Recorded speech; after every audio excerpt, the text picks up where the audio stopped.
¿verdad? Un león y un cordero es como algo que no compagina, que no mezcla. Pero el Señor muestra el carácter manso del cordero, pero también el carácter de autoridad, ¿verdad? De ese león. Y eso lo ha puesto en nosotros. Así que dice que Él vino venciendo y para vencer. Y eso lo encontramos nosotros en Apocalipsis y así se llama pues, lo que voy a compartir hoy con ustedes, venciendo para vencer. Y pues para esto, como dice ese canto que cantamos aquí, para eso el Señor nos ha puesto en este día, en este planeta Tierra.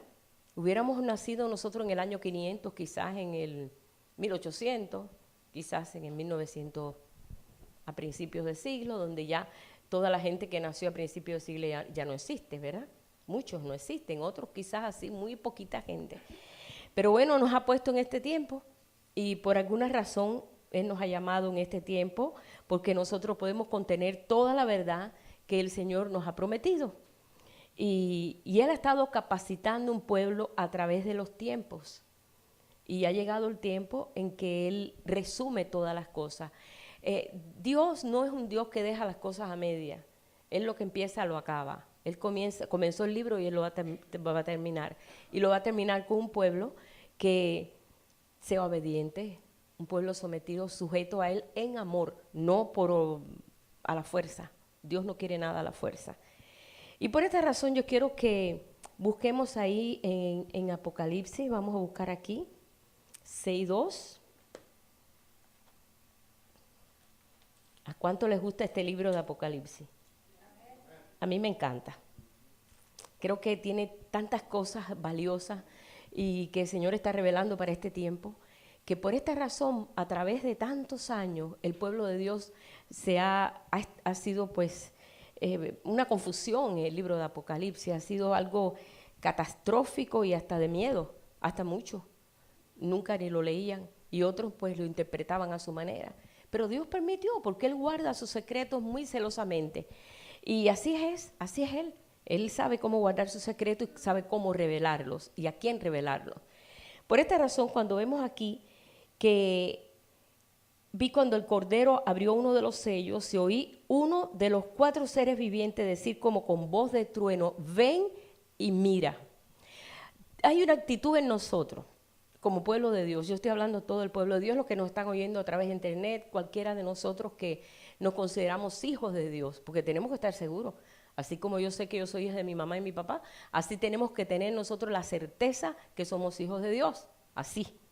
No diciendo, bueno, a lo mejor Dios no me quiere como hijo, a lo mejor es que no me porto bien. No. Mira, somos hijos aunque nos portamos como nos portemos, ¿verdad? No dejamos de ser hijos.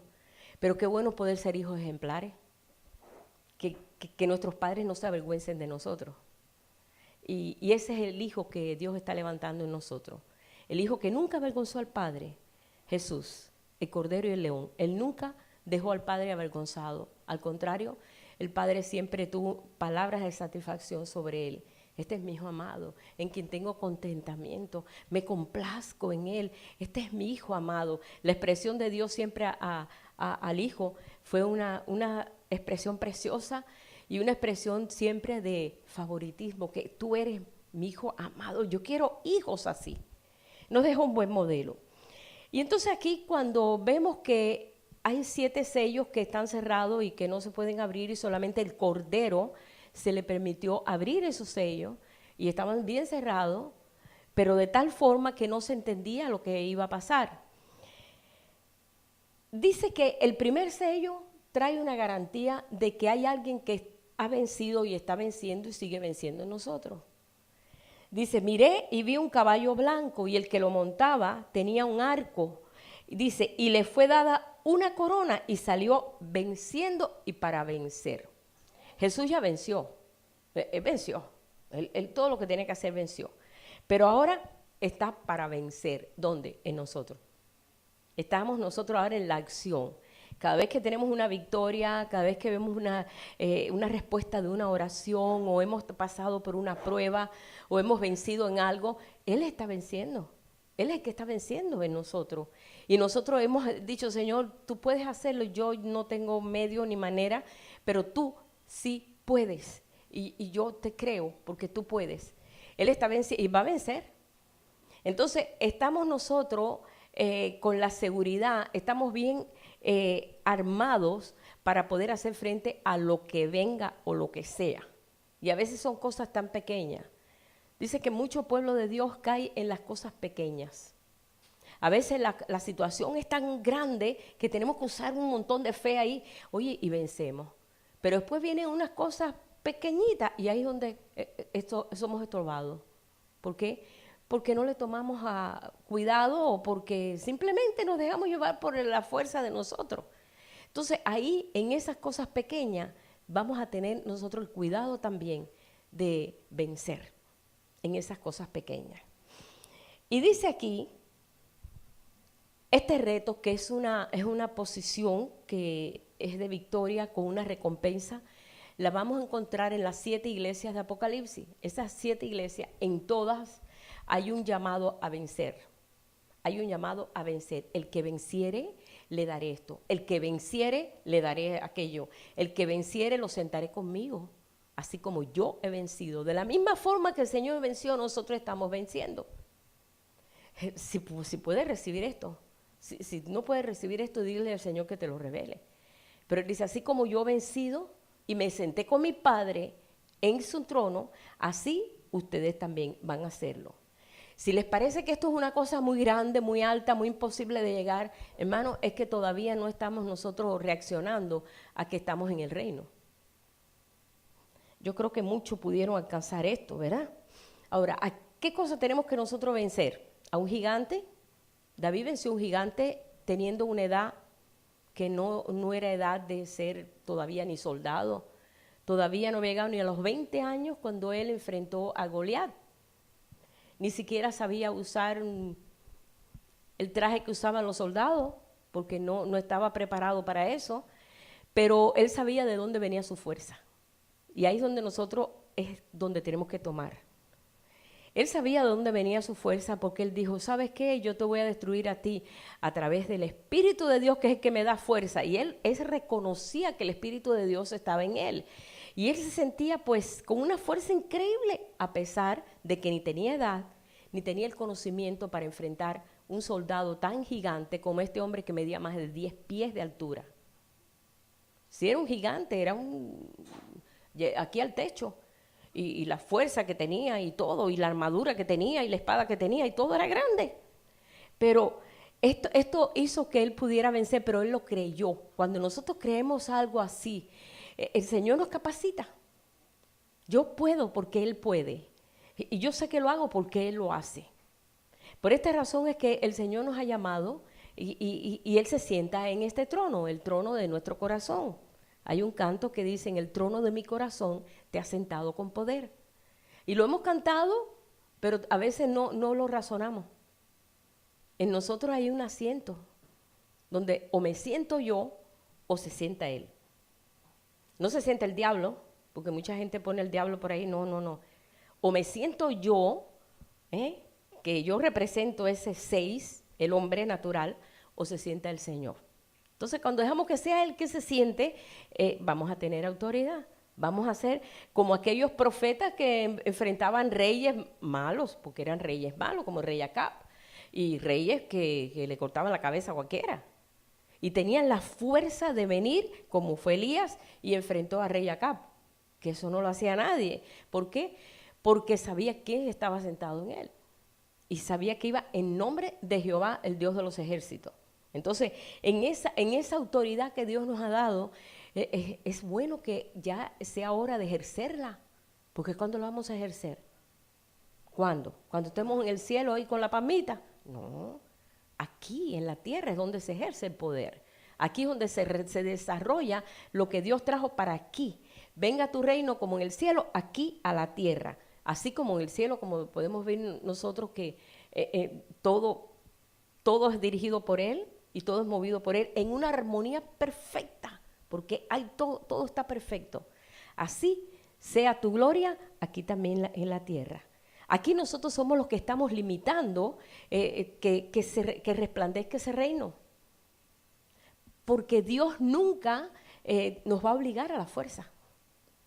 Dios respeta nuestra decisión. Somos los únicos seres en la tierra, los únicos seres que son los seres humanos, que podemos decidir si queremos o no queremos. Porque toda la naturaleza obedece a Dios. Los animales, todo tipo de animal tiene que obedecer al orden que Dios puso. Ahí vemos las palomas y vamos a los niveles, ¿no? Hasta los animales más grandes. Hay un orden perfecto. Mas, sin embargo, nosotros hacemos lo que nos dé la gana.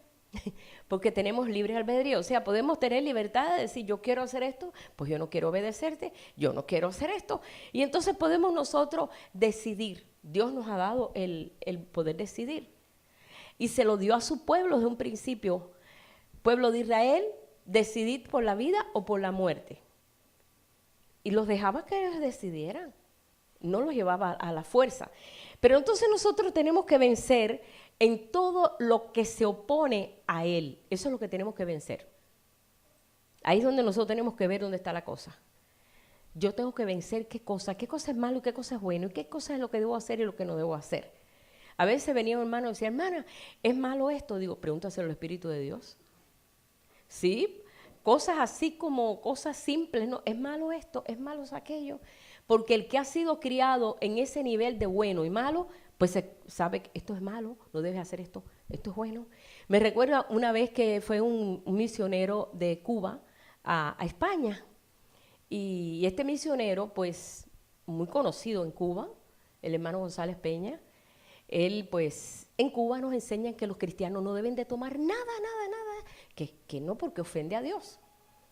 Y él estaba consciente de eso y se cuidaba en eso, pero él anhelaba ver una corrida de toros. Dice, cuando llegue a España, le voy a decir al hermano que me lleve a una corrida de toros. Pero los cristianos de España consideran que eso es un pecadotete grande, ir a una corrida de toros. Y cuando llega allá, pues lo primero que hace el pastor, que lo invita, van a un restaurante y piden bebida. Ustedes saben que el español toma vino con todas las comidas. Y el pastor que iba de Cuba dijo, hermano, yo no puedo tomar porque es pecado. Tú sabes, yo guardo el templo del Espíritu Santo y no puedo tomar.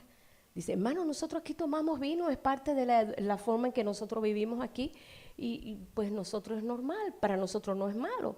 Dice, pero para nosotros sí, así que no voy a tomar el vino. Pero entonces después, cuando viene la conversación, y bueno, el pastor dijo, bueno, está bien, yo respeto pues la forma en que ustedes manejan la cosa, pero para nosotros no es malo. Y el pastor se tomó su vino. Entonces cuando ya pasa la conversación, le dice, hermano, hay algo que yo anhelo ver aquí en Madrid. Una corrida de toro. Hermano, eso es pecado. Hermano, nosotros no podemos ir a una corrida de toro, eso es pecado. Eso es un crimen para un animal ahí indefenso. Hermano, ningún cristiano va a una corrida de toros. Y entonces él aprendió allí que lo que es bueno para uno es malo para otro y lo que es bueno para uno es malo para otro. Dice, pues no pude ir a la corrida de toros ni tampoco tomarme vino tampoco. Porque él quería algo que allí era feo, era un cristiano, no podía hacer eso.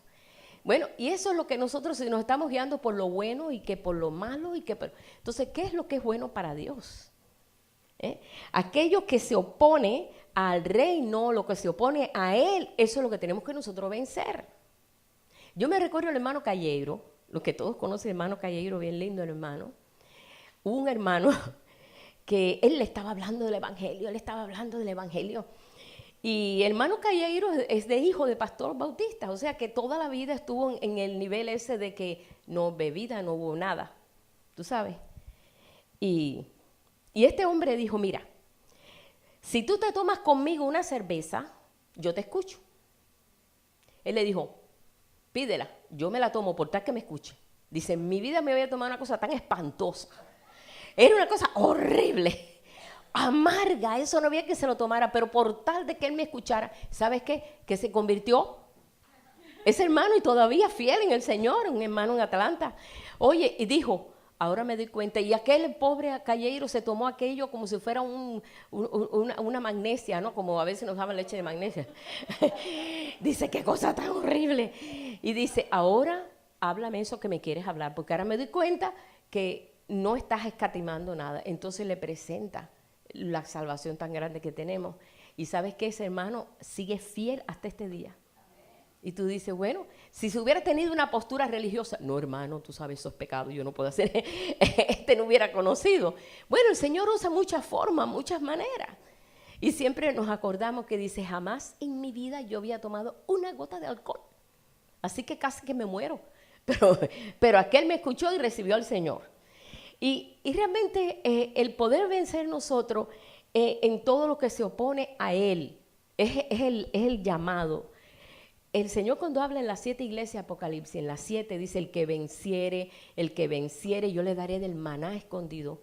El que venciere, le daré de comer del árbol de la vida. ¿Te imaginas? El árbol de la vida, donde no tienes muerte jamás. El que venciere, yo le haré columna en el templo de mi Dios. Y en las 7 iglesias es el llamado a vencer. ¿Pero vencer qué? Vencer a todo lo que se opone al reino y a la vida de Dios en nosotros. Entonces, porque no vamos a estar nosotros en la postura de, ¿será bueno esto?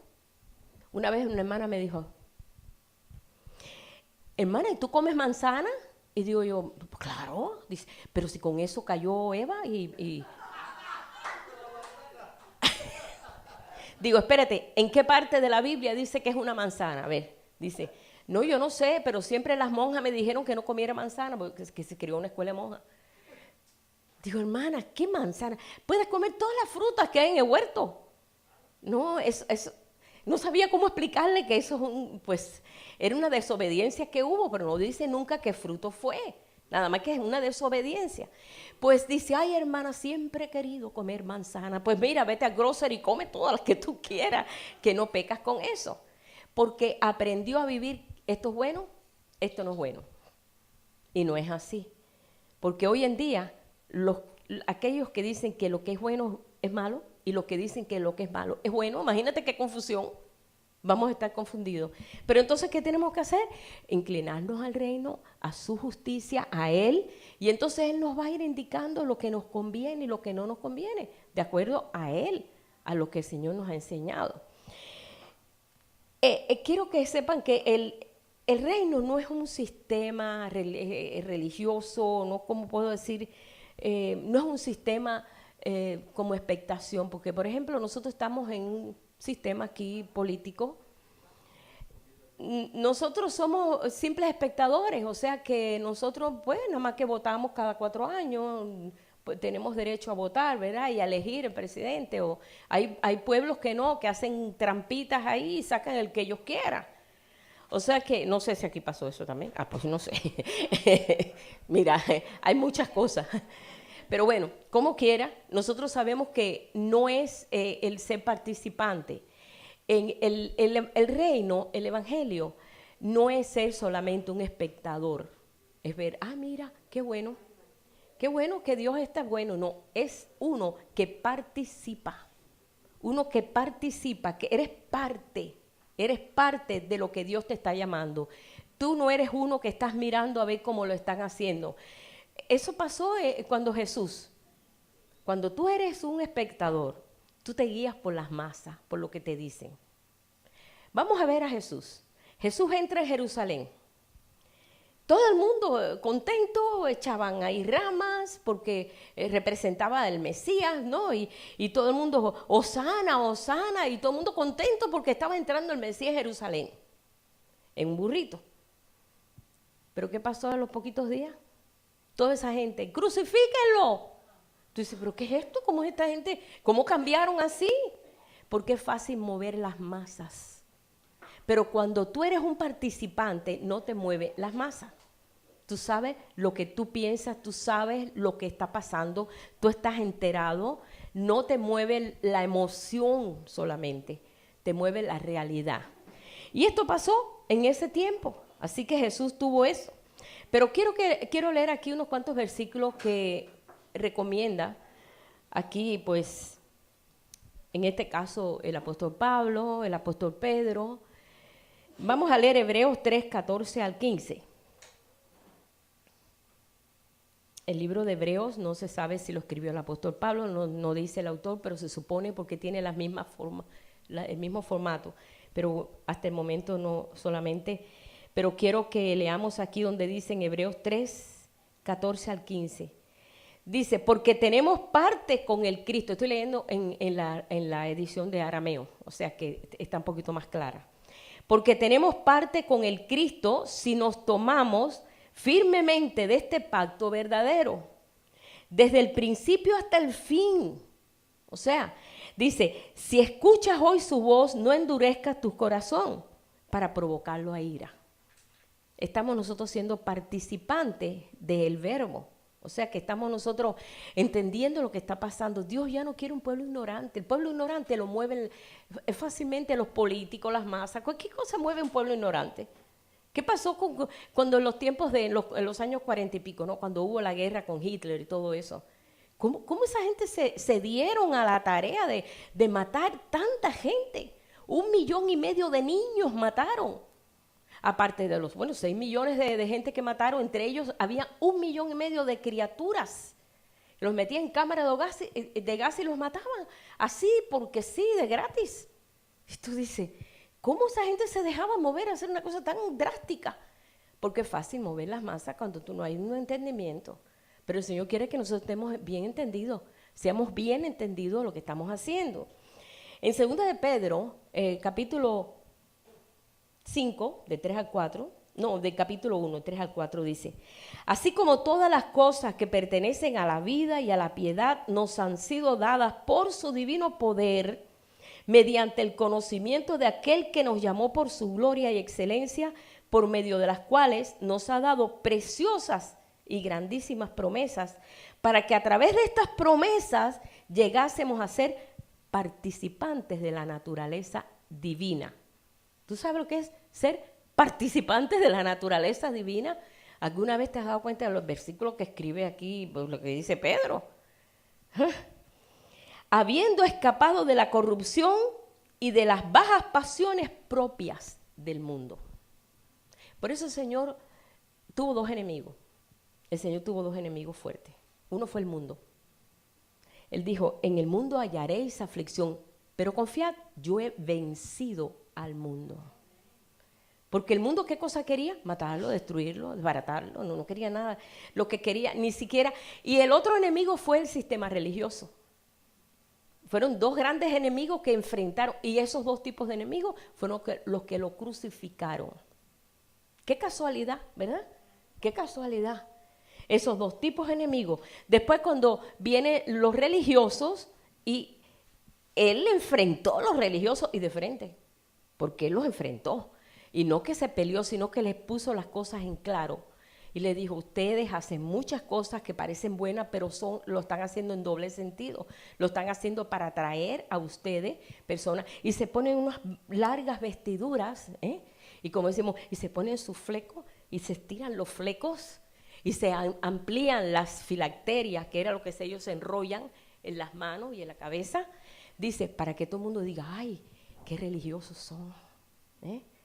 De verdad que nosotros cuando éramos chiquitos, yo veía a las monjas y los curas y decía, ay, yo los veía como dioses, porque yo estaba chiquita y había que besarle la mano, menos que no había que besarle los pies, pero casi. No, sí es verdad, era algo así tan, que había que respetarlo, y uno los veía como, ¿verdad? Como que, wow, si te acercas ahí te vas a santificar, porque ese es el sistema religioso, pero el sistema de Cristo no es así. Es una realidad y es ser participante. Y el apóstol Pablo, cuando habla de esto, el apóstol Pedro, ¿qué mejor que Pedro para decirnos esto? Pedro fue el más carnal de los apóstoles. Pedro, como decía un hermano allá, era un hamburguer eso de los Whopper, de esos de los grandes, como él decía. Él decía, yo soy de los Whopper, eso de los grandes. ¿Te acuerdas que se llamaba Whopper? Pedro revela esto con su propio testimonio. Tenía que ser Pedro.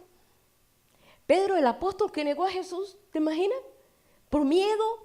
Una de las cosas que espanta nuestra fe es el miedo. Cuando tú tienes miedo, la fe es espantada de ti, porque tiene más la fuerza el miedo que la fe. Son contrarios. Por eso el Señor para todo dice, no temas, no temas, no temas, no temas, no tengas temor, no tengas temor. El temor no es de Dios. El miedo no es de Dios, ese lo capacitó el otro. ¿Recuerdan que cuando Adán ni conocía el miedo? ¿Y dónde estás, Adán? Ay, no sé, tuve miedo y me escondí. ¿Quién te enseñó? No, hasta ese momento nunca tuvo miedo ni de Dios ni de nadie. Pero se le abrieron los ojos, se le destaparon los ojos esos naturales, donde ya entonces empieza el miedo. Fíjense que los niños son bebitos, no tienen miedo. El niño que se le enseña, mira el coco, o el cucuy, ¿no? ¿Cómo le dicen aquí? El coco, en Cuba es el coco, ahí viene el coco, ¿eh? Y uno sabe qué es el coco, pero uno ya dice, ahí viene el coco, debe ser alguien bien feo. Y el niño empieza a generar miedo. Y entonces, ¿qué pasa? Pues uno trató de enseñar a los niños que no tuvieran miedo, que entraran a un cuarto oscuro. El niño ya, el cuarto oscuro ya le da miedo. Es parte innata en el ser humano crear ese temor y esa desconfianza. Pero cuando tú enseñas al niño de que no tiene temor, usted no debe tener temor, el niño ya se crea con una seguridad. ¿Ve? A menos que tenga un trauma o un susto muy grande o algo que provoca eso, ¿ve? Como por ejemplo, hay niños que un bichito, un animalito, algo le tiene terror, pánico, porque ha visto a alguien que ha dicho, ¡ay, mira, un bicho! Ah, entonces ya piensa que es algo muy horrible, entonces cada vez que ve una cucarachita o ve una hormiguita, creo que le pasó eso a Mercedes cuando era chiquita, que ella no le enseña una cucaracha porque así grandota como está sale corriendo. ¿Por qué? Porque quizás, ¿verdad? Viste cosas así, ¿no? Y entonces esto genera, en la criatura queda marcada, ¿no? Hasta que pueda liberarse de eso. Pero es un tiempo en que estamos nosotros aprendiendo a saber discernir. Cuando en tu corazón se anida un temor, un miedo, algo, eso no es de Dios, hermano, eso no es de Dios.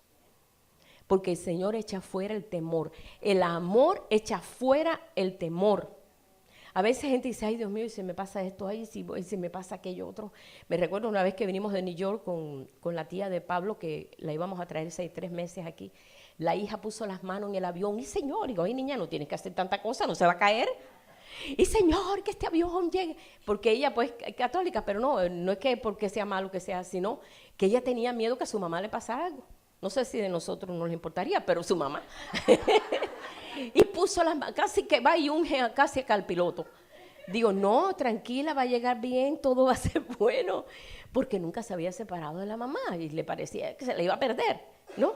Y me di cuenta que a veces oramos por miedo, pero no oramos con la seguridad y la certeza que Dios tiene cuidado de nosotros, ¿no? Es muy diferente. Y el apóstol Pedro fue aquel que le cortó la oreja derecha al siervo del sumo sacerdote. ¿Te imaginas qué carnal era? Que tenía la espada, porque Jesús le dijo, y el que no tenga capa, no, el que no tenga espada, compra una, tenga su espada. Él dijo, aquí hay que pelear la cosa aquí de pecho a pecho. Y él agarró y afiló bien su espada, como hace Andrés que afila su hachita, ¿no? El machete, ¿no? Y dijo, aquí parece que la cosa aquí es, tú sabes, Jehová de los ejércitos. Así que, y no más que van a tomar a Jesús preso, él agarra la espada y le corta la oreja derecha del siervo del sumo sacerdote, se llamaba Malco. Lo dejó manco, no, lo dejó sin oreja, lo dejó sin oreja. Y Jesús que le dijo, oye, guarda tu espada en su vaina, no es así. Y le repuso la oreja a ese hombre. Ese fue Pedro. Un Pedro que no la pensaba. Decía, hay que defender aquí a como sé, con machete, pero hay que defender. Era el apóstol más carnal que tuvo Jesús. Nos está diciendo a nosotros que somos participantes de su naturaleza divina por las promesas que Dios nos ha dado. Por la cual nos ha dado unas preciosas promesas para que a través de esas promesas, ¿qué promesa? Hermano, la Biblia está llena de promesas. Mucha gente ni sabía que había promesas en la Biblia. Cuando yo no sabía tampoco.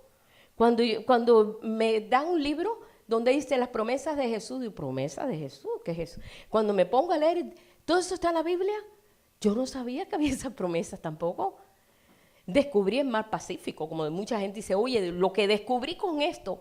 Entonces empecé a apropiarme de esas promesas y de si son mías, porque las ha dado cada uno de nosotros. Pero ¿sabes qué? No las creemos a veces. El apóstol Pedro tuvo que tener una formación. Y esa formación fue caminando con Jesús.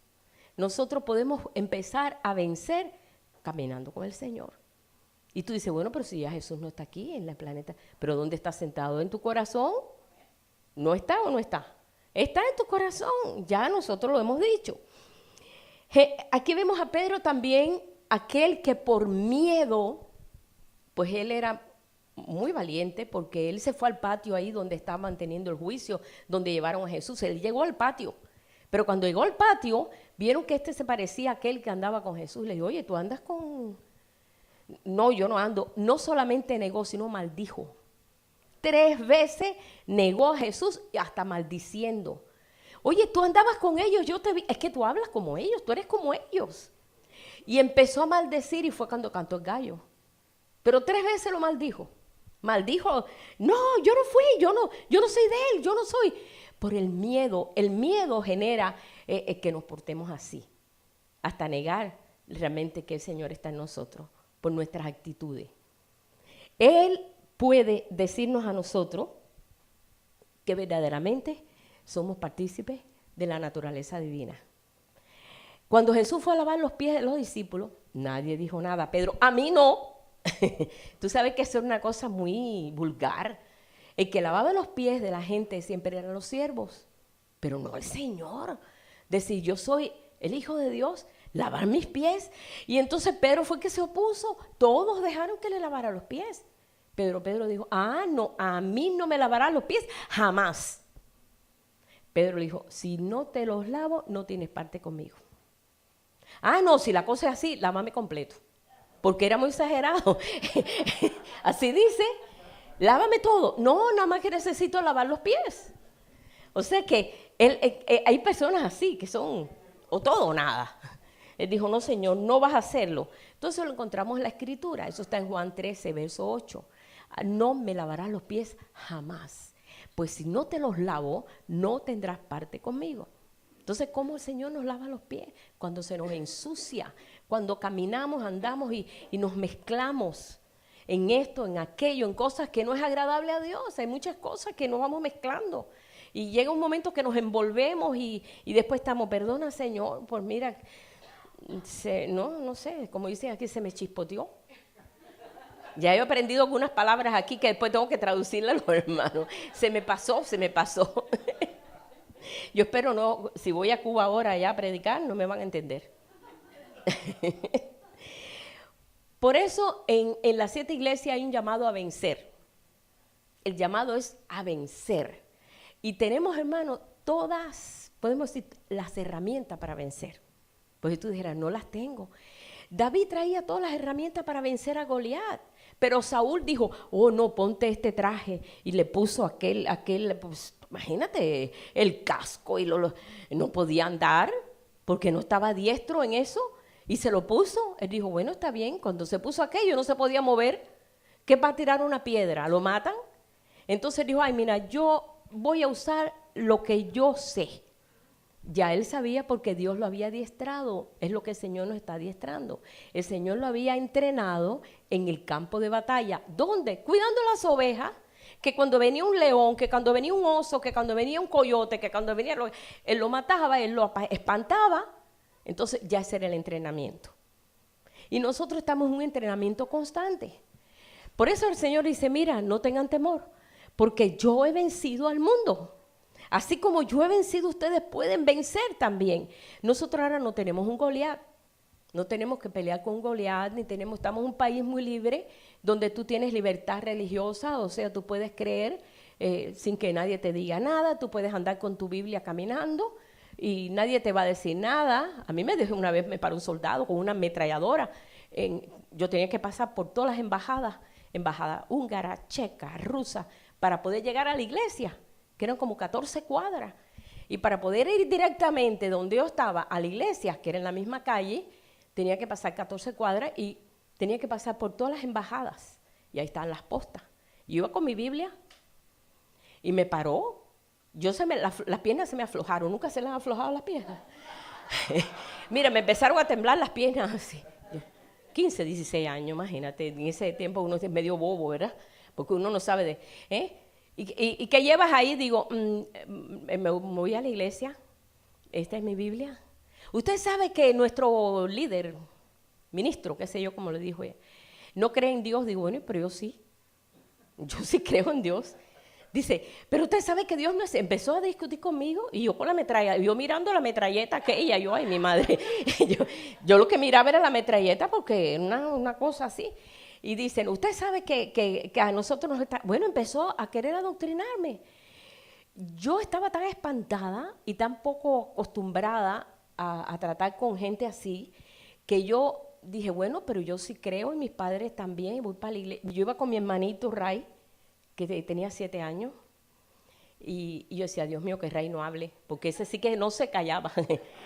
Y de buenas a primeras dice mi hermanito, oiga, señor, ¿y ese reloj que usted tiene en la mano, quién lo hizo? Porque empezó a decir, Dios no existe, empezó por ahí. Y dice, pues lo hizo el relojero, y dice, pues el mundo lo tuvo que haber hecho alguien, y ese es Dios. 7 años, y yo no pude hablar así, yo dije, porque no tenía miedo, pero yo sí. Yo porque miraba la metralleta, pero él no. Y efectivamente fue una experiencia y dijo, bueno, pues sigan. Y ahí nosotros seguimos. Nunca se me olvidó aquello. Y yo dije, qué diferente es estar en un lugar donde tú puedes andar con una Biblia y nadie se va a meter contigo. Después de eso más, nunca la llevé afuera. Yo la metí en la bolsa para que no me pararan y no me dijeran. Pero bueno, cuando uno está en ese ambiente, uno genera miedo. Y cuando uno está pues no conocía al Señor en lo que es en el reino. Lo conocía, amaba al Señor, pero religiosamente no estaba capacitada para enfrentar cualquier cosa de esa. Ojalá yo me encontrara con ese miliciano otra vez ahora. Pues no le iba a tener miedo ni a la metralleta ni a él, pero en aquel tiempo sí, porque no estaba entrenada para enfrentar eso. Entonces, ahora que sí estamos entrenados, no estamos luchando contra carne ni sangre, sino contra espíritus, con poderes de las tinieblas, que nos quieren envolver y nos quieren atraer, nos quieren mover y nos quieren llevar acá y para allá, para que nosotros descuidemos ese don tan grande que es Él en nosotros. Entonces, estamos nosotros pues siendo entrenados, como fue entrenado David. David fue entrenado en ese campo. Lejos estaba de él pensar que Dios lo estaba entrenando. A veces tú dices, estoy pasando tantas pruebas, pero ¿sabes qué? Te has fortalecido en la fe.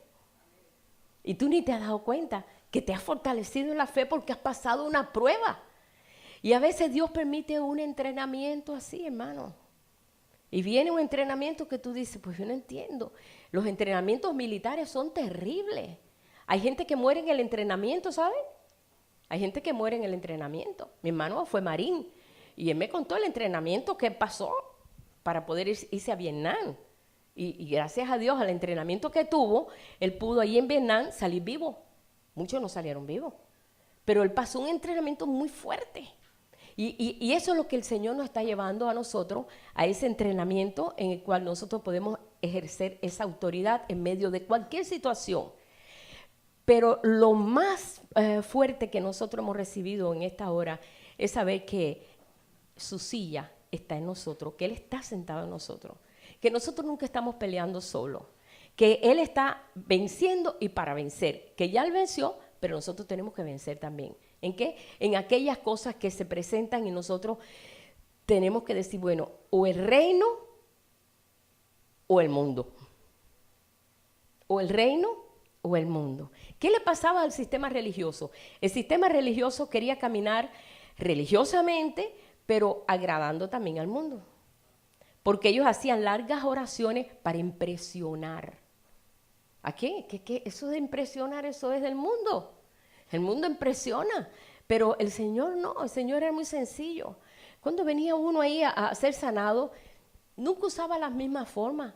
Él sanaba de una forma o de otra, daba la palabra, sino le ponía lodo en los ojos, ve y lávate, y nunca usó una técnica en la cual muchos usan. Vamos a ver la usanza de Jesús. Él se dejaba guiar por el Padre, simplemente. Entonces, si Él pudo vencer en todas las imposiciones que tuvo Él en su tiempo, dice, tú puedes vencer ahora también. No importa dónde te ha puesto o lo que estés pasando o la situación que estés pasando. Ahí te está entrenando. hay un training constante en Dios. Cuando pasa algo en nuestra vida, decimos, bueno, ay, mucha gente dice, ay, qué desgracia lo que me ha pasado, qué daño le habré hecho yo al mundo. Entonces empieza a tener su tragedia propia. Hoy, hay personas que les gusta que le pase la mano, ay, pobrecito, pobrecito, lástima propia. Eso es un espíritu, hermano. Es spirit, eso es un espíritu. Hay personas que les gusta que le estén pasando la mano y, ay, pobrecita, ya me siento bien porque me están diciendo pobrecita. No. Dios te está entrenando, el Señor te está entrenando en su ejército. ¿No es Él acaso el Dios de los ejércitos? Imagínate, si el Señor es el Señor de los ejércitos, va a tener un trato con nosotros de padre a hijo, por supuesto, somos hijos, pero también ejército. Ejército. El ejército está siempre en training. ¿Recuerdan unos hermanos que estaban aquí que él era teniente del ejército? Él tenía que todos los días, ya había pasado años que le había pasado, él todos los días tenía que caminar no sé cuántas millas porque tenía que mantenerse siempre. Dice, lloviendo, frío, lo que fuera, él tenía que caminar tantas millas diarias exigidas aquí porque vivía aquí en una de las bases militares. Era necesario, él tenía que hacerlo. Y digo, pero ¿por qué si ya tú no necesitas, si casi ahorita eres retirado del ejército? Me lo exigen. Tenía que tener un peso requerido. No podía pasarse del peso. Fíjense, yo no sabía que eso era así. Yo, pero tanto es así. Dice, ajá, así es. Y aunque haya lo que haya, yo tengo que hacer esto. Porque esa es la forma en que el ejército te mantiene en forma, ¿no? En shape. Entonces, el Señor nos tiene en ese ejército. Es el ejército de Él. Y en ese ejército estamos nosotros aprendiendo a vencer. Hemos sido llamados a vencer. Fíjense que en las 7 iglesias hay 7 tremendas recomendaciones y podemos decir, el Señor te impulsa a que tú lo cumplas. Te da la fuerza y te da los instrumentos y solamente eso no te deja solo. ¿No pasó así cuando fue Josué y fue a entrar a tomar la tierra prometida? Lejos estaba de él saber que, bueno, pues esto que voy a hacer está fuerte, porque aquí en esta tierra prometida, que según dice que es una tierra prometida, hay 7 naciones horribles más fuertes que nosotros. ¿Cómo vamos a vencerlo nosotros? Pero ¿qué pasó? Vino el príncipe del ejército de Jehová y se le presentó a Josué. Y cuando él lo vio, armado con una espada desenvainada, dijo, ¿quién eres tú? ¿De los nuestros o de los otros? Porque era como él. Dice, no, yo vengo de parte de Dios. Yo soy el príncipe del ejército de Dios. Voy a ir delante de ti y preparar el camino. Entonces eso le dio a él fuerza a Josué, decir, ay, qué bueno que no vamos a ir solos. Entonces ya él tuvo ya la fuerza, pero porque lo vio y dice, y lo adoró, le adoró, él era el Señor. Voy delante de ti. Y yo despejaré todos los caminos y todos los enemigos serán caídos y yo venceré, pero tú tienes que levantar la espada. Él no se cruzó de brazos. Entonces empezaron a tomar las ciudades y eran 7 naciones horribles que tenían ídolos y eran naciones, bueno, la peor fue Jericó, que era el pueblo más aguerrido, donde era imposible entrar allí por el espesor de las columnas que tenían de aquel muro tan grande que no había quien destruyera esos muros. O sea, Dios los puso donde estaba la cosa más dura. Porque el Señor a veces nos enfrenta a situaciones difíciles para que nosotros descubramos el poder tan grande que hay en nosotros, porque es Él en nosotros. Y los llevó por el lado donde estaba el enemigo peor, Jericó. Jericó es una de las ciudades más antiguas del mundo. Aguerridos, gente fuerte, gente que estaban preparados para la guerra, por eso habían hecho un muro tan tremendo que no había quien destruyera ese muro. Y el Señor lo hizo en un abrir y cerrar de ojos, pero a través de la fe. ¿Recuerdan ustedes que mandó al pueblo que no abrir su boca, no se podía hablar nada y que le dieran todos los días una vuelta a toda esa ciudad? Y al otro día otra vuelta, y solamente tocaban el chofar, las trompetas, ¿no? Que es el chofar, ellos tocaban, y no se podía hablar, nadie podía hablar ni abrir su boca para nada. Era como un pacto de silencio. Pero ¿sabe por qué? Porque nosotros por nuestra boca destruimos. por nuestra boca. Yo me imagino a la gente diciendo, oye, ese muro está muy alto, oye, ese muro está muy gordo, oye, eso está imposible. ¿Tú sabes que eso debilita? Ay, Dios, ¿dónde nos metió? No se podía hablar. Si algo pensaba alguien, no se podía salir de su corazón. Tenía que callarse. 7 días, ¿tú puedes estar 7 días sin hablar, hermano? Ni media hora. Tú puedes estar 7 días en silencio absoluto. ¿Verdad que es difícil, eh? Pero al 7º día dice, ahora la cosa va a ser diferente. Ahora van a dar 7 vueltas alrededor de esa ciudad. Oye, hermano, la ciudad no era como San Antonio, por supuesto, pero una ciudad. Oye, me era caminar millas y millas y millas y millas, 7. O sea que el Señor les quitó la fuerza natural a ellos. Porque tú sabes caminar tanto. Y dice, cuando ya yo dé la orden, que Josué dé la orden, todos van a dar un grito. Lo que salió para ahí fue una bomba de 7 días sin hablar, de buenas a primeras, el Señor te dice, grita. No, lo que salió de ahí fue... y los muros cayeron. Mira qué forma, qué clase de estrategia militar que usó el Señor. Usó el corazón de ellos, la obediencia de ellos, usó todo y mandó que se destruyeran esos muros. ¿Y sabes cómo salieron? Se cayeron para afuera. Se cayeron para afuera, hermano. Esos muros, y entraron y tomaron la ciudad. ¡Qué tremendo! ¿Cómo? Ellos decían, ¿cómo entraremos ahí? ¿Cómo entraremos ahí? Es imposible, porque ellos no podían pasar cerca del muro, porque en esta gente en los muros tiraban piedras para para matar a los enemigos. Entonces ellos no podían estar cerquita tampoco. Cosas así de las estrategias que tenían. Pero el Señor les mostró cómo podían vencer. Mira, callando su boca, no dando una palabra negativa. A veces nosotros damos tantas palabras negativas que nosotros entonces nos enredamos en todo ese negativismo y no se cumplen las cosas. Porque estamos nosotros más envueltos en los que no puedo, que no hay, nunca va a ser y que no. Entonces nos envolvemos en eso y estamos fabricando en nosotros un tipo de cárcel. Hay cantidad de palabras que dice, cuida tu boca, porque tu boca ensancha, dice, todas las fuerzas del infierno, o sea, del fuego. Cuida tu boca. Y cuando el apóstol Santiago menciona que dice, cuida tu boca, es porque tenemos que cuidar nuestra boca. Y saber cómo actuar en el momento preciso. Dando una palabra positiva, o dando la palabra que quiere Dios, la palabra que quiere hacer el Señor, lo que quiere hacer.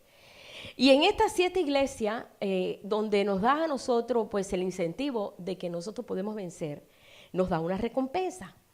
En la primera dice, yo les daré de comer del árbol de la vida. Ya estamos comiendo, es Jesús el árbol de la vida, es Él. Pero ya estamos comiendo, tenemos vida eterna, hermano. ¿Sabes que quizás tu cuerpo puede ser que se eche a perder, pero tu espíritu y tu alma jamás se muere? Y tienes conciencia. Vas a tener conciencia completa de lo que estás haciendo. Léate Apocalipsis, donde están aquellos que le dicen, Señor, ¿hasta cuándo no vengas nuestra sangre? Pero ellos están conscientes de lo que han sufrido, de lo que han pasado, pero están en una victoria. ¿Ve? O sea que tenemos nosotros esa seguridad, que eso es hermoso, porque mucha gente muere pensando, ya, se acabó todo, qué poca esperanza. No, hermano, la esperanza que tenemos nosotros en Cristo no es una esperanza que nos hace ser avergonzados o ser atemorizados. Tenemos vida eterna, de eso podemos estar seguros. Ya comiste del árbol de la vida. Si tú vences y tú estás comiendo de ese árbol de la vida. En la segunda iglesia le dice, no sufrirás daño de la segunda muerte. Estás en una vida perpetuamente viva. No vas a tener esto. Estás venciendo para vencer. En la tercera iglesia le dice, y al que venciere le daré a comer del maná escondido. El maná escondido estaba en el lugar santísimo. ¿Recuerdan? En el arca del pacto, allí se puso un pedacito del maná que cayó allá cuando estaban ellos en el desierto. Y allí se puso una muestra del maná, y se puso también las tablas de la ley, y se puso la vara de Aarón, que es el llamado. Dice, que venciere le daré de comer del maná escondido. ¿Dónde está? En el lugar santísimo. ¿Dónde estamos venciendo? En el lugar santísimo. En el lugar de la intimidad de Dios, en el lugar de su cuarto privado. donde allí solamente entraba el sumo sacerdote. Pero en Apocalipsis dice, y los hice reyes, nos hizo reyes y sacerdotes para nuestro Dios. Nos ha dado acceso a llegar a ese lugar santísimo y comer ese maná escondido que nadie podía comer. O sea que estamos venciendo, estás conociendo cosas que antes no conocías, hermano. Cuando yo estaba en el tiempo de la religiosidad, o sea, doy gracias a Dios porque en ese tiempo pues conocí al Señor, aunque fuera como una espectadora, ¿ves? No como una que estaba realmente viviendo, pero lo amé. Pero ahora es diferente, porque su Espíritu ha soplado sobre todo ser humano para que podamos conocer en Él todas las cosas, todos los misterios. Dice, para que conozcamos la altura, la anchura, la profundidad y la largura. O sea, todas las medidas en Dios que podamos conocer, porque somos hijos, hermanos. El Hijo conoce al Padre, el Padre conoce al Hijo, el Señor nos conoce. Dice, pero para que ustedes puedan conocer como han sido conocidos, ustedes pueden conocer todos los misterios del Padre. Y esto solamente es a través del amor. No podemos hacerlo ni siquiera leyendo nosotros 40,000 libros que hablen de Dios. No, eso no, tampoco. Eso solamente es información. Pero cuando nosotros experimentamos su amor, ya la cosa es más diferente. Porque entonces se empieza a revelar a ti. Como se reveló a Moisés, como se reveló a David, como se reveló a todos aquellos. Tenemos aquí un muestrario tremendo de gente que abrieron su corazón al Señor y el Señor comenzó a transformar. Si ustedes han podido leer algunos, hay muchos hermanos que murieron por los años 1700, 1800, como vemos, por ejemplo, Madame Guyon, una francesa, que ella empezó a tener una relación con el Señor tan hermosa. Ella empezó a descubrir el amor de Dios, hasta presa cayó, porque decían que estaba loca. Y escribió libros, hay libros. Ahora es que están saliendo los libros de Madame Guyon, porque nadie los entendía. No, esos libros son raros, porque esa mujer habla de Dios así muy cerca. No, eso es, tú sabes, blasfemia. Esa era la idea que se tenía. Y cuando ella empezó a escribir todas esas cosas, causó una conmoción tremenda en el ambiente religioso, no lo entendían. Pobre gente que tuvieron que sufrir lo que nosotros no hemos tenido que sufrir. Pobrecitos nuestros hermanos. Ahí están estos hermanos también, hay otro más que es un chinito él también, que también pasó preso, siempre preso por causa del nombre, por causa de lo que decía o de lo que contaba o de lo que Dios le revelaba. Pero ¿sabes qué? Ellos tendrán su recompensa. Porque ahí lo vemos nosotros en Hebreos, donde habla de todos estos héroes de la fe, que aquellos fueron aserrados, otros fueron comidos por leones, otros por no negar el nombre de Jesús, ahí se mantuvieron comidos por leones, pasaron. Dice, pero no, el Señor, fueron y descansaron, pero el Señor ha procurado algo mucho mejor para los postreros. Y a nosotros nos ha tocado el tiempo de los postreros. Entonces no podemos estar nosotros cruzados de brazos y decir, ay, pero sabe Dios, todavía Dios, yo no sé si esperará a otro pueblo, porque este pueblo es incrédulo. No, hermano. Dios se está revelando y se está revelando a mucho. Si nosotros no perdamos esta oportunidad, porque es única. Dice aquí en otra iglesia, que es la cuarta, el que venciere y guardare mis obras, hasta el fin le daré autoridad sobre las naciones y le daré la estrella de la mañana. La estrella de la mañana es Jesús, es la luz. La estrella es luz propia. O sea, no tiene que tú recibir la luz como la luna. La luna recibe la luz del sol. Si no hubiera sol, no hubiera luna. Cuando hay un eclipse y se apaga la luna, ¿verdad? No la vemos que... O sea que no tiene luz propia, pero el sol tiene luz propia, fuego. Entonces, tú puedes recibir esa luz y es a través del amor. No hay otra manera, otra forma. El que venciere, dice, le daré la estrella de la mañana. En la iglesia número 5, y no estoy hablando de la iglesia, mira, en el año 1800, a mí me enseñaron así las iglesias de Apocalipsis. No, son experiencias. Las 7 iglesias, el 7 es un número perfecto. Habla de diferentes experiencias que tenemos en Cristo. A nosotros nos dijeron, la primera fue cuando los apóstoles, la segunda... No, hermano, eso es información falsa. Son experiencias que nosotros estamos teniendo. En la quinta, dice, el que venciere será vestido con vestidura blanca. O sea, está hablando de la santidad de Dios. Dice, y no borraré su nombre del libro de la vida. O sea, que hay gente que ha sido borrada del libro de la vida. Porque si no borraré, es que haya habido... No me voy a meter en ese tema. De seguro que no. Yo lo que quiero es no ser borrado en ese libro de la vida. Y Jesús es el libro de la vida. El que venciere, le daré autoridad sobre las naciones. Dice, el que venciere le daré columna en el templo de mi Dios y escribiré sobre él el nombre de mi Dios. Esa es la sexta iglesia. El que venciere le haré columna del templo. Ustedes saben que el templo tenía 2 columnas. Esas 2 columnas, una es juicio y otra es misericordia. Nosotros actuamos muchas veces en juicio, porque sabemos que estamos en juicio. El juicio comienza por la casa de Dios. Nosotros estamos sembrando y recogiendo lo que sembramos. No hay un juicio ahí. Tú siembras, tú recoges. Lo que tú siembras, tú recoges. Lo estamos viendo en los árboles diariamente, o sea que no hay nada que Dios está haciendo para que nosotros nos imaginemos. No, estamos viendo todos los días, mira, ya la mata de peach que ya sembré. No, al fin ya tiene como 5 o 6 peaches chiquiticos así. ¡Wow! Ya está echando fruto. Pero sabía que iba a echar fruto y sabía que iba a ser melocotones, no, duraznos. En Cuba le decimos melocotones. Bueno, duraznos, para que se me entiendan todos, ¿no?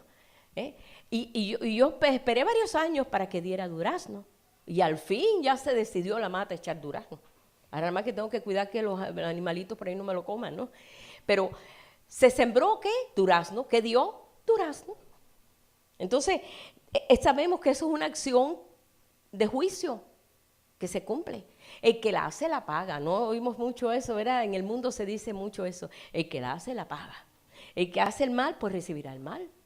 Si tú haces el bien, recibirás el bien. Simplemente así.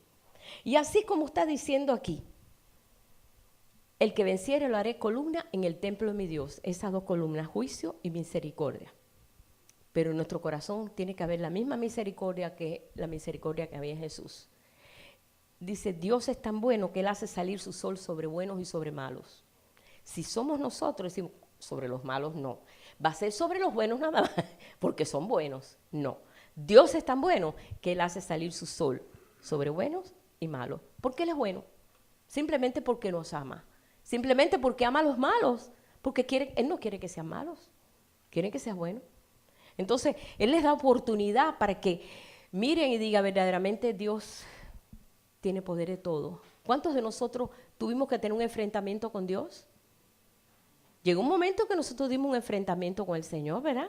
Andábamos nosotros en nuestra vida, en nuestra forma de pensar, como nos enseñaron nuestros padres, como nuestros abuelos nos enseñaron, como lo que hemos aprendido, y de buenas maneras nos topamos nosotros con el reino. Y entonces nos topamos con que hay que perdonar, que no te puedes vengar. O sea que eso es algo nuevo, porque qué rico es vengarse, qué rica es la venganza, ¿verdad?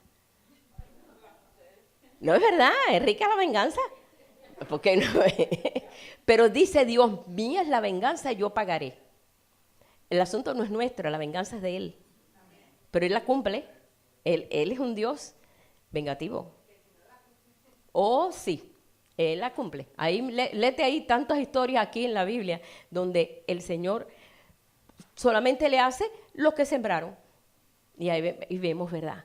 Y de buenas a primeras nos topamos que tenemos que amar aún a nuestros enemigos.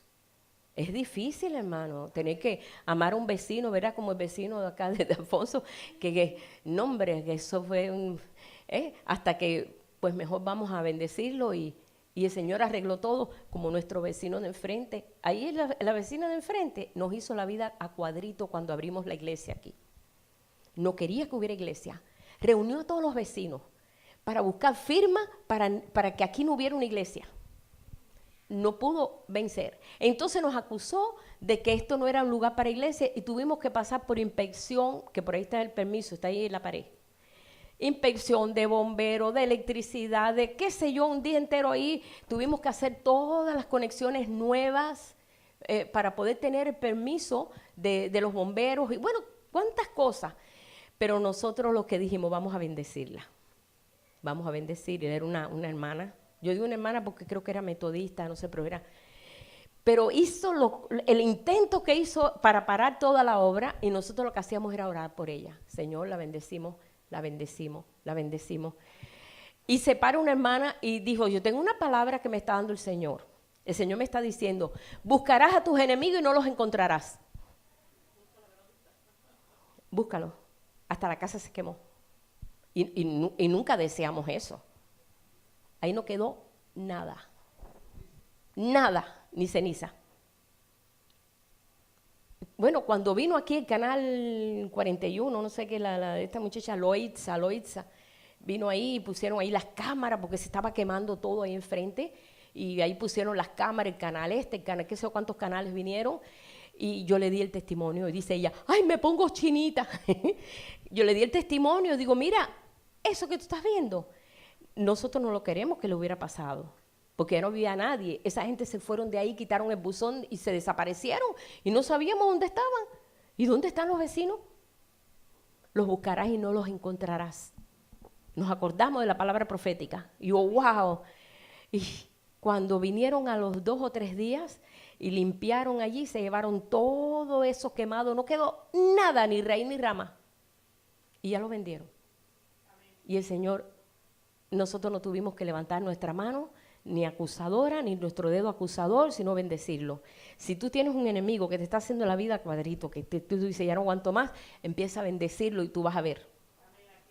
Tú vas a ver que empieza el Señor a actuar y tú dices, wow, y no te alegres. Dice, cuando tu enemigo caiga, no te alegres, no vaya a ser que Dios le quite el castigo. Sí, porque mucha gente dice, ay, me alegro que le pase algo. No, tampoco te alegres.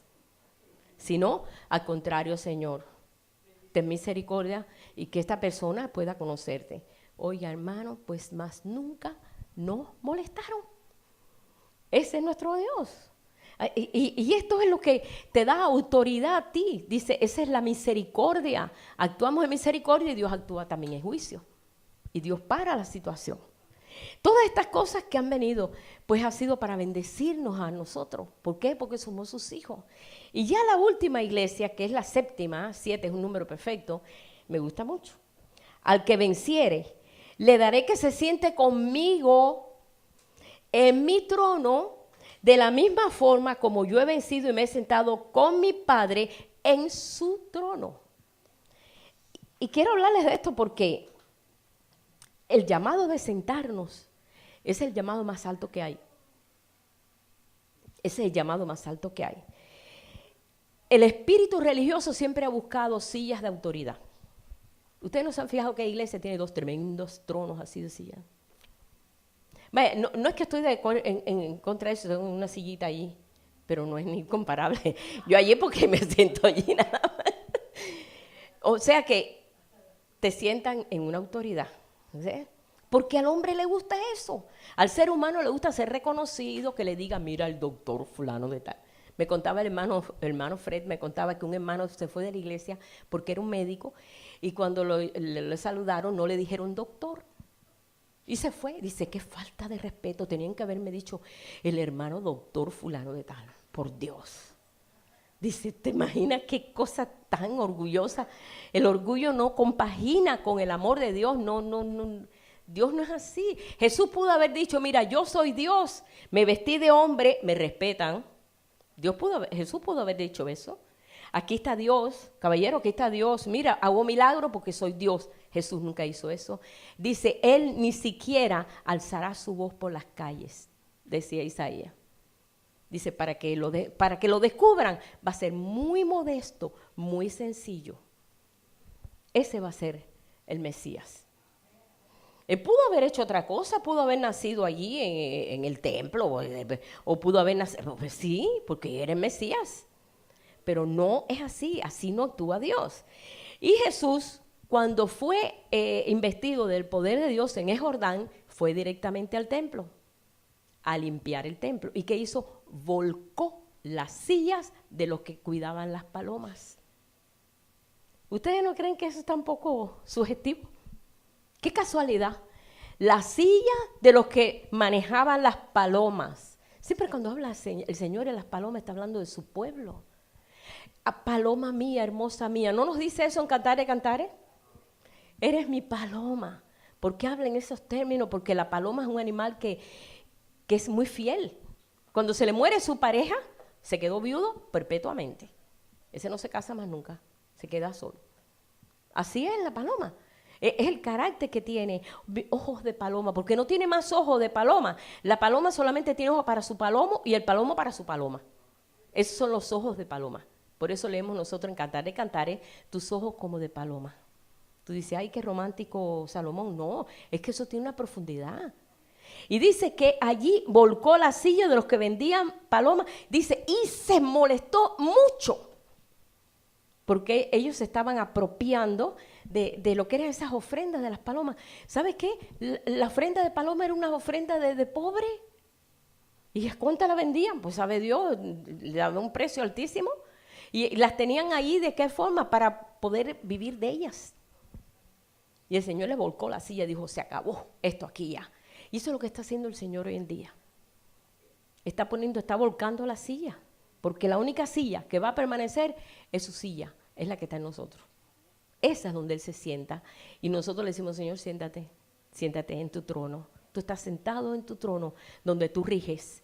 Cuando Dios se sienta en un trono es para regir. Nosotros estamos aprendiendo eso ahora, hermano. Estas cosas que Jesús hizo, ahora nos estamos aprendiendo. Aquí vemos en Lucas 11:43, cuando dice, ay de vosotros fariseos que amáis las primeras sillas en la sinagoga. Ellos se peleaban por las primeras sillas. Óyeme, aquí no, mira las primeras sillas, 1, 2, 3, 4, 5, 6. Nadie se sienta en las primeras sillas. Mira, aquí tampoco, 1, 2, 3, 4. Todos se sientan de ahí para atrás. Qué bueno, gloria a Dios, son humildes. Pues sí, es que no tenemos aquí fariseos. Si tuviéramos fariseos, estuvieran peleados por esa silla. Pero ellos amaban las primeras sillas porque eran reconocidos. No pasa eso cuando vamos a una boda, las sillas de adelante son de las familiares o de las damas, lo que sea. Si vamos a un velorio, las primeras sillas son de los familiares, etcétera, etcétera, porque son las sillas más importantes. Bueno, ahora ponte tú, que la única silla, el Señor no habla de muchas sillas, Él habla de una sola, y está en nuestro corazón. Y Él se sienta ahí, y nosotros lo dejamos que se siente. O le decimos, quítate tú y me siento yo. Sí, porque eso es lo que hace. Y ahí nosotros lo leemos, creo que en Tesalonicenses, donde dice, y viene el inicuo y se sienta en el trono de Dios. ¿El inicuo quién es? Tú y yo y nosotros. Siempre nos han dicho, el inicuo es Satanás. Nosotros arreglamos todo con Satanás. Ah, no, yo pequé porque Satanás. No, yo hice esto porque Satanás. No porque tú le diste chance a él y porque tú lo obedeciste. Pero no me mezcle la cosa. No, es que Satanás es el que se sienta ahí. No, hermano, en este trono que es tu espíritu, solamente Dios tiene acceso a él. El enemigo te habla, él usa en las emociones. Cuando tú te enojas, dice, airaos pero no pequéis. Cuando la persona se aira, es donde dice palabras, donde dice maldiciones, donde el control es emocional, no es del corazón. Y después la persona, ay, ¿por qué dije eso? No debía haberlo dicho. Porque te guiaste por la emoción. El alma tiende tú sabes, no tiene control. Por eso dice que con paciencia salvaréis vuestras almas. Porque nosotros, la emoción, ahí es donde somos vencidos, hermano. Entonces ahí es donde nosotros tenemos que controlar. Toman a Jesús preso, cerró su boca, no habló. Como cordero fue llevado a matadero. Él no abrió su boca. Óyeme, no es fácil lo que le pasó a Jesús. Y siendo el Hijo de Dios, y siendo Dios. O sea que es difícil cuando algo te aqueja y tú ves que es una injusticia, tú tienes que hablar con alguien porque te revienta como un psiquitraque. Pues sí, tú dices, Dios mío, esto es una injusticia lo que están haciendo conmigo. Jesús pudo haber dicho, óyeme, discípulos, ustedes defiéndanme. ¿Verdad que no? Él dice, yo puedo llamar a mi Padre y me manda una legión de ángeles y se acaba todo, pero no es así. Yo tengo que cumplir el mandato. Yo puedo hacerlo. Oye, si tú eres Dios, bájate y sálvate. Mire, salva todo esto. Ah, tú eres Dios.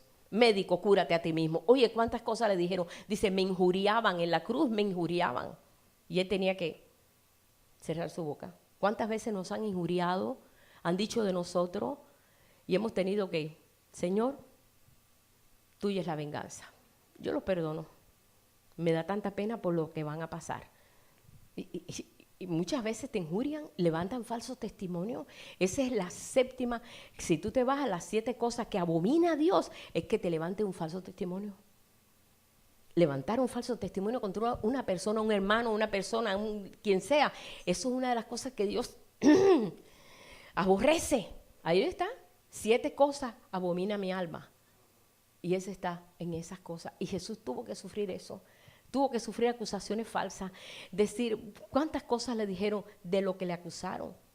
Y crucificarlo como una sentencia, un castigo romano. Era un castigo gentil.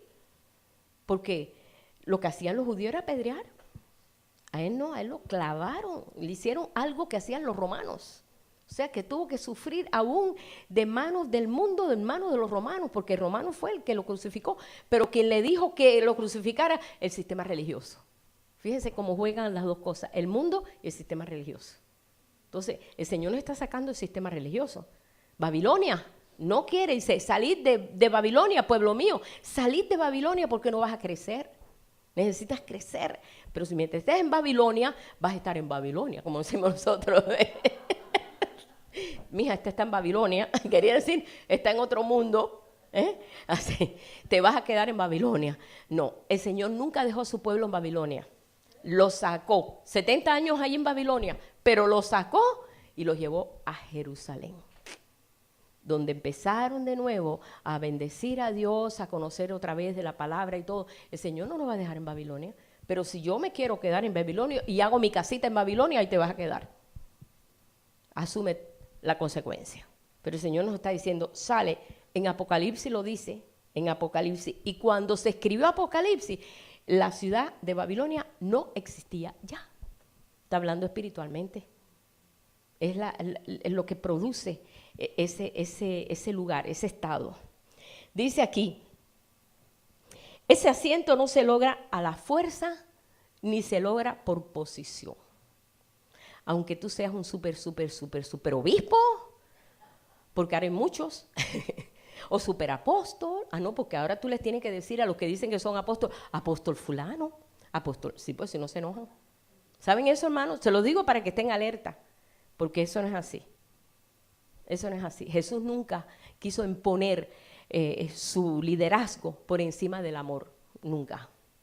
Nunca, jamás. Cuando aquel le dijo, Señor, yo sé que tú eres bueno. Él le dijo, bueno el Padre. Oye, Jesús pudo haber dicho, sí, yo soy bueno, buenísimo. Él le dijo, no hay nadie bueno. Óyeme, nunca pecó. Y ni siquiera lo tomó como que yo quiero que vean que no he pecado. No, ni siquiera eso, hermano. Bueno solamente el Padre. ¡Wow! ¡Qué tremendo! ¡Qué humildad y qué corazón! Ese es nuestro Dios. Entonces, si Él es así, ¿por qué nosotros no queremos ser así? Sí que tenemos que ser así. Si Él es así, entonces ¿cómo hay gente que todavía quiere sentarse en sillas y decir, no, yo soy el súper requete reverendo, no sé qué? No, hermano, eso no funciona en el reino. En el reino no hay eso. En el reino es Dios, es Él, es el Señor.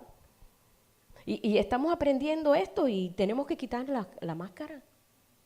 Decir, no, espérate, eso no es así, eso no es esa forma.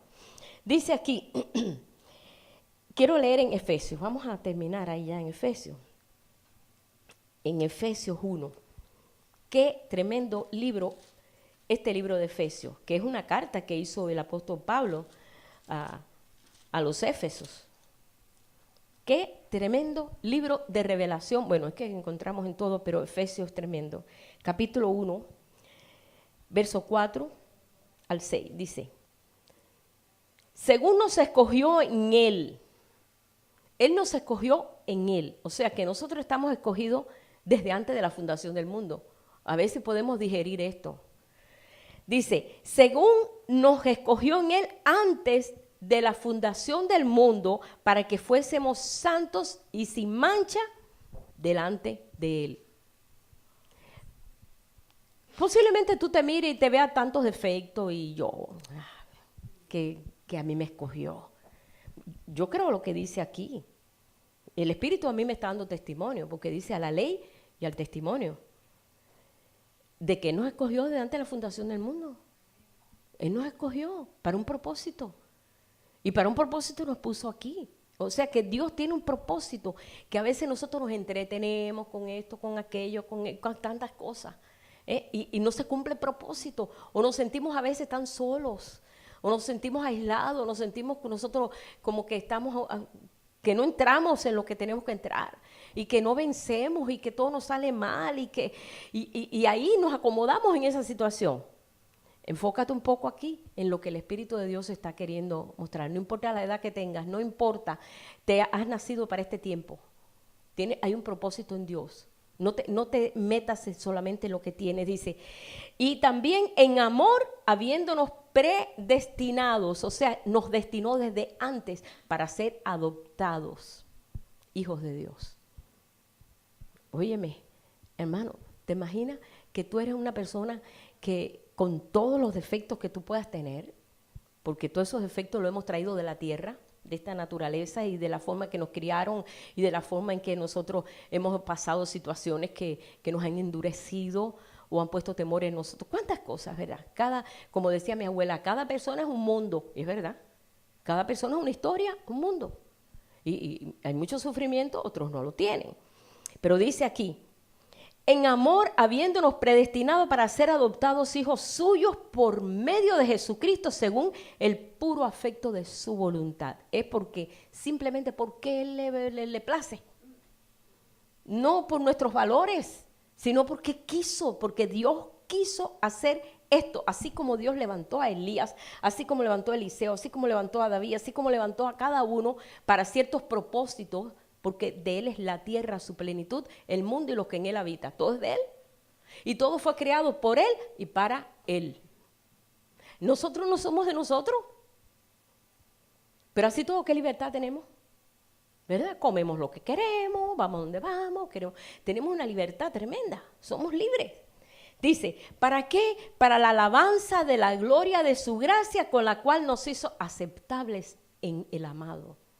Para la alabanza de su gloria. Nosotros somos algo que Él ha creado para la alabanza de su gloria, para que su gloria se llene de la alabanza que se necesita y que se requiere para este tiempo. Es una expresión de gratitud a Dios, donde estamos diciendo, Dios, tú eres el Dios nuestro, tú eres mi Padre. Cada vez que tú le dices al Señor, tú eres mi Padre, pero le dices con ese corazón, enterneces el corazón de Dios aún más. Y Dios te dice, wow, mi hijo está conforme con este padre, porque hay hijos que no están conformes con sus padres, pero cuando decimos, Padre, qué hermoso eres, Padre, qué hermoso eres, el corazón de Dios se enternece, porque Él es Padre, un Padre eterno, y entonces Él usa todas las herramientas para que se produzca en ti la fidelidad de un hijo. Entonces está trabajando en eso, en todos nosotros, y es cosas que no nos podemos pasar por alto. Y también quiero leer en Efesios 2. Vamos a ir a Efesios 2 ahora. Vamos a ver desde el verso del 1 al 10. Y Él os dio vida a vosotros cuando estabais muertos en vuestros delitos y pecados, en los cuales anduviste en otro tiempo siguiendo a la corriente de este mundo, conforme al príncipe de la potestad del aire, el espíritu que ahora opera en los hijos de desobediencia, entre los cuales también todos nosotros vivimos en otro tiempo en los deseos de vuestra carne, haciendo la voluntad de la carne, como nos ha pasado. Antes de conocer al Señor, hacíamos las cosas como creíamos que era bien, como lo está haciendo el mundo. ¿Cómo está haciendo las cosas del mundo ahora, hermano? Date un paseíto por ahí por el mundo. Bueno, no como Satanás que dice, andaba por ahí, andaba por la tierra, ahí rondando la tierra. Ponte a mirar el pensamiento del mundo ahora. A lo malo le dicen bueno y a lo bueno le dicen malo. Ahora, si tú te dejas minar con ese pensamiento, vas a hacer lo mismo. Lo bueno ahora es malo y ahora lo malo es bueno. Pues está bueno eso. Pues la carne le encanta eso. Lo que te decían que era malo ahora se puede hacer. Pues eso a la carne le gusta. Y entonces, ¿qué está pasando? El mundo está en ese nivel y están desenfocados por completo. Entonces, tenemos que estar bien parados en estos momentos, entendiendo que lo que Dios quiere para nuestra vida. Dice, haciendo la voluntad de la carne, los pensamientos, dice, éramos por naturaleza hijos de ira, lo mismo que los demás. Pero Dios, que es rico en misericordia, por su gran amor con que nos amó, aun estando nosotros muertos en pecado, nos dio vida con Cristo, porque por gracias que somos salvos, no por nuestros méritos. Nosotros no podemos decir, Dios, yo soy digno de ser hijo porque yo tengo muchos méritos. Dios no le interesa tus méritos, ni tus títulos. Aunque tengas 40,000 títulos, a Dios no le interesa eso. No llamó a los apóstoles, una variedad de apóstoles. Uno era pescador, el otro era médico, el otro era el recaudador de impuestos. O sea que tú dices, bueno, mira, transformó el mundo con 12 gente que eran diferentes. Unos muy preparados, otros nada preparados y otros que no sabían ni hablar. Como hizo con Moisés, un tartamudo. O sea, a Dios no le vale eso. Lo que le vale es tu corazón. Lo que Él busca es el corazón. A Dios no le interesa nada de eso. Dice, y juntamente con Él nos resucitó y asimismo nos hizo sentar. No es que tú te sientas, Él te hizo sentar, te ha dado el permiso. En los lugares celestiales con Cristo Jesús te hizo sentar, te dio el permiso de sentarte. ¿Para qué? Dice aquí, para mostrar en los siglos estos venideros, que es este que estamos viviendo, las abundantes riquezas de su gracia en su bondad para con nosotros en Cristo Jesús, porque por gracia soy salvo por medio de la fe. Y esto no es de nosotros, sino es un don de Dios, que te da esa fe. Porque sabemos que la fe es una virtud de Dios. Eso no lo puede elaborar ningún ser humano por su cuenta. Eso lo elabora Dios. Dice, y no por obras para que nadie se gloríe. Dios no quiere que nadie se gloríe por lo que hace. Cuando Jesús hace un milagro, que le decían, pero ¿por qué tú haces esto? Y dijo, mi Padre me manda a hacerlo y yo lo hago. Oye, le daba todo el crédito al Padre. Todo el crédito Jesús se lo dio al Padre. Él no se lo tomó. Por lo menos crean en el Padre, en la obra que Él hace. Él le dio todo el crédito al Padre. Qué tremendo, qué humildad. Pero no se tomó Él la ventaja. Y lo último es ese versículo que dice, porque somos hechura suya. Estamos hechos a su hechura, pero el patrón se ha desvirtuado medio que se ha desvirtuado, ¿no? Pero dice, somos hechos a su hechura. ¿No nos hizo su imagen y semejanza? Nos hizo su imagen y semejanza, pero el hombre se volvió grotesco. El hombre volvió a hacer lo que él, por su propia fuerza, que eso fue lo que pasó con Adán.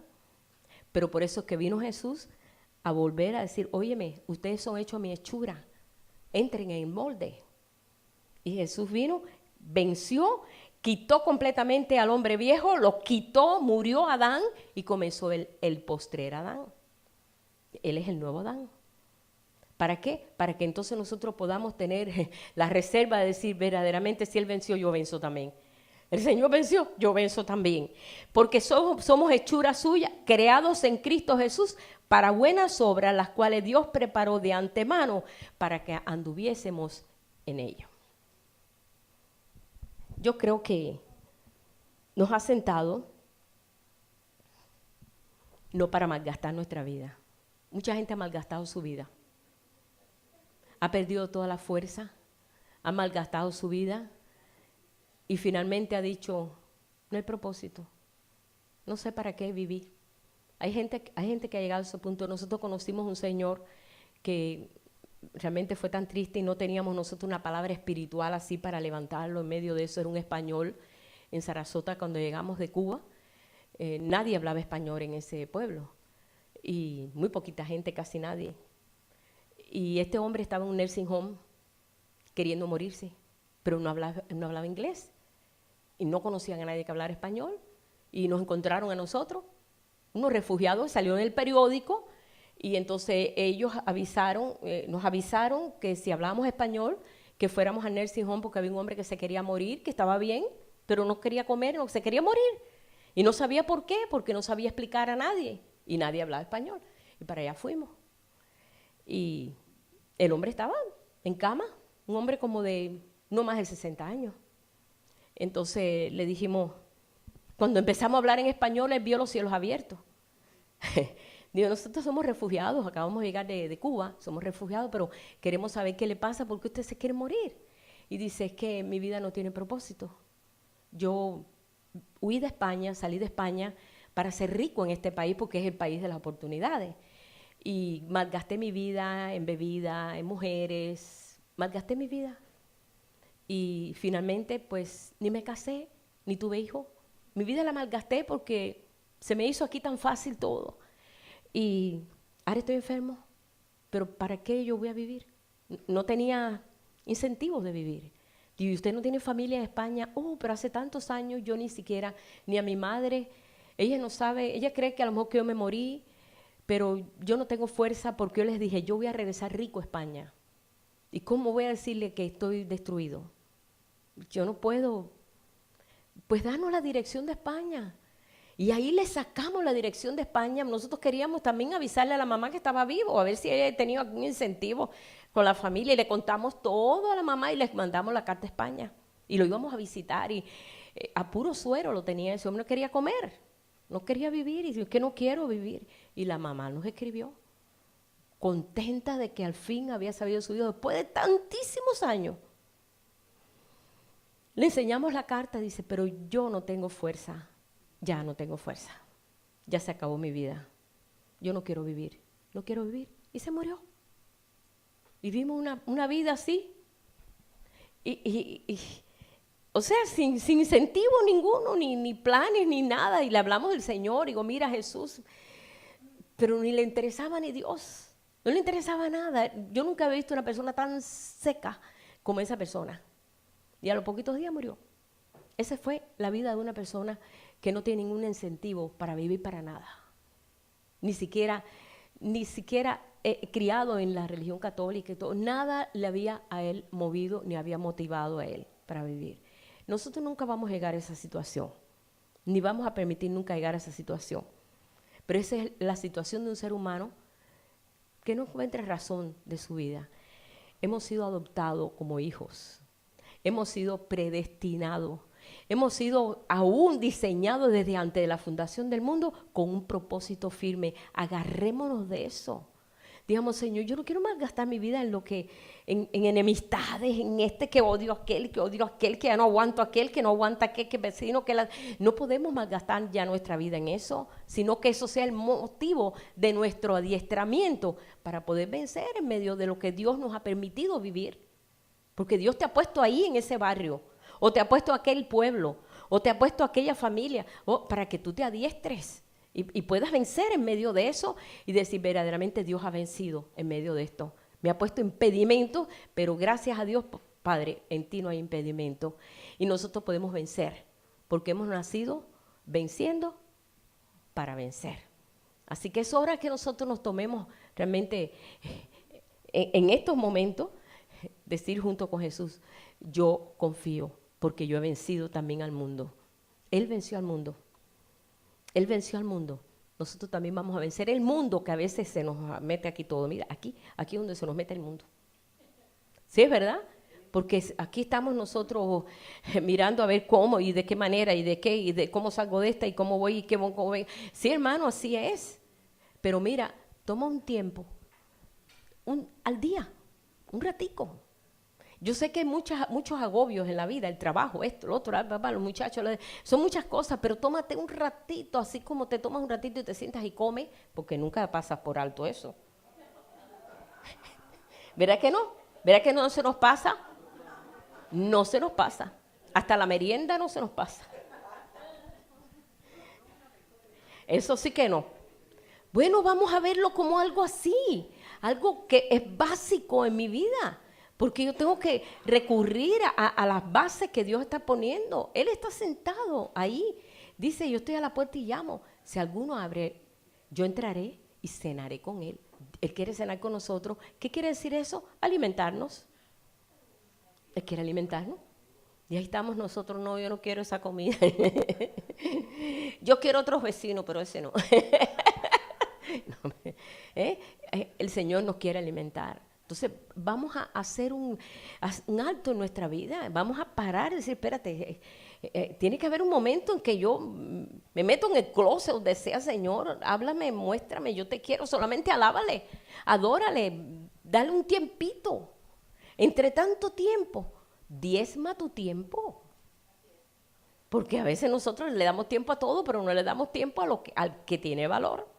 Entonces ahí es donde nosotros tenemos que empezar a ser motivados en esa área. Y tú vas a ver cómo se ensancha el sitio de tu cabaña. Tu corazón se ensancha. Y empiezas a ver como que hay luz alrededor nuestro. Se está abriendo algo. Las puertas se abren. Y comienzas a ver que luz. Porque se te ha dado la estrella de la mañana. O sea que va a haber luz. Es hora que nosotros, hermanos, tengamos conciencia de eso. El Señor vino venciendo, pero para vencer. ¿Cómo? En ti. Así que vamos a ponernos en pie. Y que esto no sea un simple mensaje, hermano. Siempre cuando yo voy a compartir, digo, Padre, que esto no se olvide, que aunque sea 1%, hasta eso le digo, Señor, tu limosna. Pero que nosotros pongamos por obra lo que Dios nos está dando, porque es mucho, las riquezas en glorias de Él, y a veces lo malgastamos. Vamos a ponernos en pie y vamos a orar. Y te digo, vas a vencer, porque ella venció. ¿Sí? Vas a vencer en tu salud. Vas a vencer en aquellas cosas que tú veías que era imposible, vas a vencer. En aquellas cosas que tú dices, no prospero, vas a vencer. Pero tienes que tener ¿cómo te puede decir? Ese incentivo. Si tú no tienes un incentivo, no se va a cumplir. Como yo le decía a Andrés, tú tienes que determinar algo, ¿verdad, Andrés? Si tú no determinas, es difícil. Yo determino esto. Es hora que nosotros seamos gente determinada. A Dios le encanta la gente determinada. ¿Cómo le gusta la gente que sea así? Y nosotros somos así. Padre, te damos gracias en esta mañana. Te damos gracias porque en medio de tantas promesas que tú nos has dado, porque tú las has preparado de antemano para que hoy en día nosotros pudiéramos, Señor, ser vencedores, por cuanto ya tú venciste. Si tú venciste, nosotros podemos vencer. Y nosotros tomamos, Señor, de esta vida que ya tú, Señor, pusiste en nosotros, porque te sientas en nosotros, para poder vencer en todas aquellas cosas y todo el reto tan grande que has puesto delante de nosotros. Declaramos tu señorío aquí en nuestro corazón. Este corazón, Señor, es tuyo, Padre, porque a ti te lo hemos dado, Padre. Enséñanos, Señor, háblanos, muéstranos, Señor. Inclina nuestro corazón, como decía el rey David. Señor, inclina mi corazón a ti. Y te lo pedía y te lo rogaba, y tú le inclinabas el corazón, Señor, de tal forma que vino a ser el mejor rey de Israel. Enséñanos, Señor, a ser así. A entender que la humildad tuya, Señor, no es solamente para que tú la vivieras, sino para que nosotros también pudiéramos vivir en ello, Señor. Te damos gracias y ponemos delante de ti este reto, Señor. Queremos cumplir con este reto, Señor. Ayúdanos, Padre, que nuestro corazón se ensanche, Señor. Que podamos nosotros vencer donde otras veces no lo hemos podido hacer. Que podamos dar un paso de avance, Señor, en esta hora. Ayúdanos, Padre. Te enseñamos, Señor, nuestro corazón abierto completamente a ti, Padre. Siéntate y toma el trono aquí en nuestro corazón. Declaramos ese señorío en estas vidas, Señor. En tu nombre te lo pedimos, Padre. Amén. Gracias, Padre. Aleluya.